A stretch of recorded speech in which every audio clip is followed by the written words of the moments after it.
पंतप्रधान नरेंद्र मोदी आजपासून रशिया आणि ऑस्ट्रियाच्या 3 दिवसांच्या दौऱ्यावर जाणार आहेत। दौऱ्याच्या पहिल्या टप्प्यात पंतप्रधान 22व्या भारत रशिया वार्षिक शिखर परिषदेसाठी रशियाचे अध्यक्ष व्लादिमीर पुतिन यांच्या निमंत्रणावरून मॉस्कोमध्ये उपस्थित राहणार आहेत।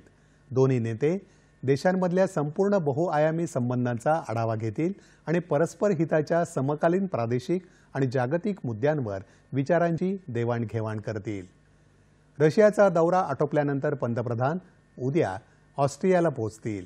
गेल्या 41 वर्षात भारतीय पंतप्रधानांची ही पहिलीच ऑस्ट्रिया भेट असेल।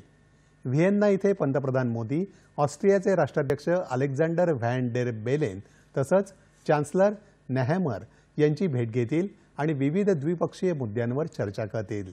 दोन्ही नेते भारत आणि ऑस्ट्रियातल्या प्रमुख व्यावसायिकांनाही संबोधित करतील। पंतप्रधान मॉस्को आणि व्हिएन्ना इथल्या भारतीय समुदायाच्या सदस्यांशी देखील संवाद साधणार आहेत।